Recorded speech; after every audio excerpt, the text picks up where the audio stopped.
Hello, one and all present here. This is Amit Kumar Singh, and welcome everyone to my class on MS Excel. So, in this class, we'll do the basic mathematical calculation, what we need to do whenever it require for us. So, all possible calculation, what we can do in MS Excel that we do with equal to sign. The moment we press equal to sign in MS Excel, the cell will get active. Okay. And once the cell get active, you can do the same calculation by numerically entering those values in the cell and performing mathematical function, or you can give the referencing of the cell. So the good thing about MS Excel is that once you've done one form of calculation in one particular cell, and if you copy and paste in the remaining cell, automatically the Excel will take that as a formula and it will do the required automation of the calculation where it readjusts the cells depending upon how we are navigating the movement, either down or right or left or up arrow. So all that is very possible in Excel. Now I'm going to show you calculation of future value of money. So that I'm going to do in MS Excel by following very simple formula. So this is the formula of compound interest. I believe everyone knows the concept of compound interest, where the concept of compound interest is that the amount is equal to principal into 1 plus rate of interest to the power time. I'm going to use this formula. Already I have discussed about this when I was doing the number and text formatting discussion. So in case if you have missed that class, please make sure that you go through that video, and the same referencing I am using here to give you a basic idea of how to perform the calculation. So here, if you see this cell, I want to calculate the future value, the present value, rate of interest, time, everything is given. Never write text and number together. Otherwise, Excel will consider that as a text only. And if I want to find the future value, then the formula, what I'm going to use here, that the future value of money is equal to present value of money into 1 plus rate of interest to the power time. The same thing you can write in MS Word to highlight the formula. Here I am doing directly use equal to, then down arrow for present value, that is G4. You can see G4 started highlighting. Into means shift 8. You can write manually G4 also. Then into shift 8 bracket open 1 plus a rate of interest 12%. Either manually you can write 12%, but if you write manually then it will not change. In case if you want the value to change with respect to the changes, so this is 12%. Okay, bracket close, power is shift 6, and then come to the cell where the year time period is mentioned, and once you press enter you'll get the answer. So this is the future value of money. You can put a rupee symbol here.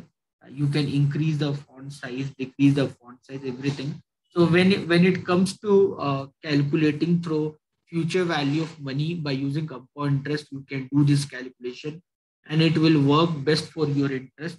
Here, if I change the present value to anything, okay, automatically my future value will change. Here, if I change the rate of interest, okay, if I change the rate of interest, automatically you're getting it right. So I have actually automated my calculation. So you can change any the input values, automatically your output will get changed. Okay, so doesn't matter, you can see the change here. Similarly, in case if the rate of interest changes every second, so then you use the formula future value is equal to present value into 1 plus rate of interest. So if your rate of interest changes every second, so what I'll do, I'll divide the rate of interest by 365. 1 year have 365 days, 1 day have 24 hour, 1 hour means 3600 seconds to the power 365 into 24 into 3600 into time. So this is the concept of multi-period compounding, and you can use this concept whenever you see continuous compounding environment. Okay, so either you can do the calculation like this, or you can do the calculation like present value into e to the power rt. you'll get the same answer. So the same thing you can do in MS Excel also very easily. In Excel, this E is the inverse of natural logarithm. That E which gives you a value called 2.71823. Okay, it's a irrational number. So this E in Excel is represented by mathematical function called EXP. So please do not get confused if you see EXP. Normally for higher end financial calculation, we use EXP only. We use everything in the term of E. Okay, so here, like suppose probably this is a scenario, and if I talk about continuous compounding, so what would be my future value, present value into, okay, 1 plus rate of interest, use brackets, because Excel otherwise follow BODMAS calculator. So if you want any set of function to be performed before the other, that's why I'm putting bracket. So this rate of interest divide by, okay, what, 365 into 24 into 1 year means 365 days, 1 day means 24 hours, 1 hour means 3600. So you're dividing this value. See the color of the bracket.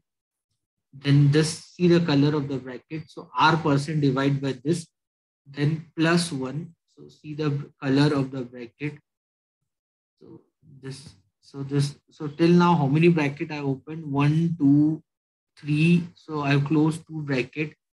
Now this is third bracket got closed. Okay, to the power. Okay, power. Then you have time. This is your time into 365 into 24 into 3600. Close bracket. If you want, you can close the final bracket from here. So you have to make sure that the number of bracket you open, that should be equal to the number of bracket you close. So press F2 to check your calculation. The same calculation you can do very easily by using natural logarithm. So you can take present value into E bracket open, power means if you write E bracket open means automatically that means power. This is your rate of interest into time. Close bracket. So you can simply do format painter. You'll see you'll get the same value.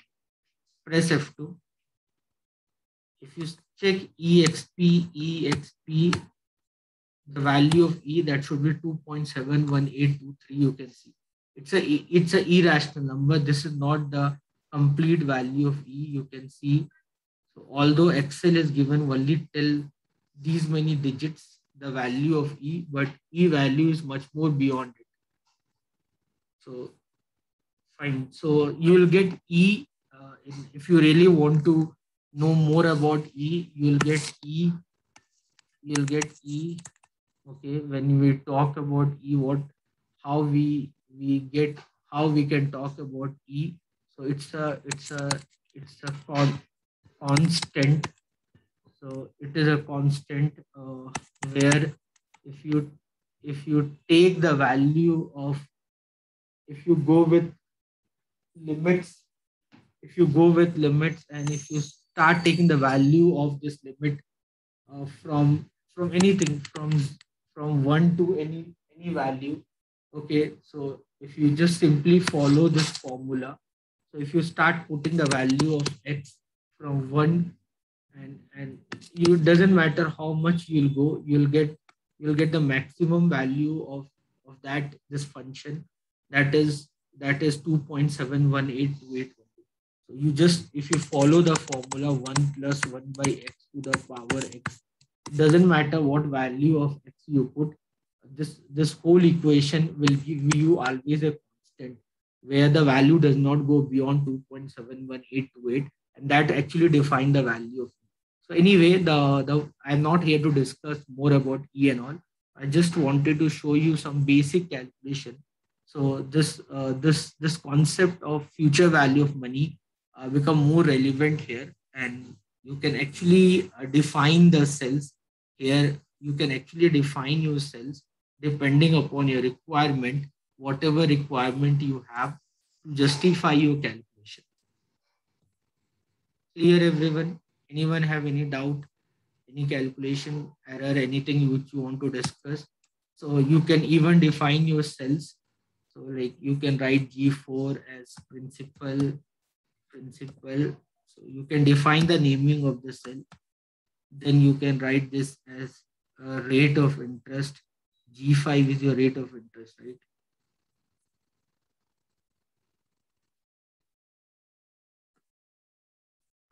And this you can write as time.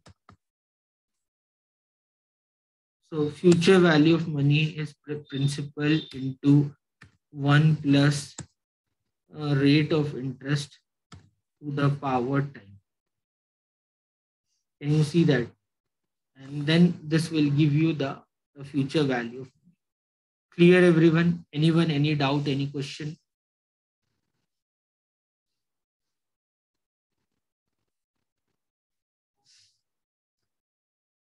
So this much from the today class. So I hope you like the class. Thank you everyone. I'll see you all in next class. Take care. Bye everyone.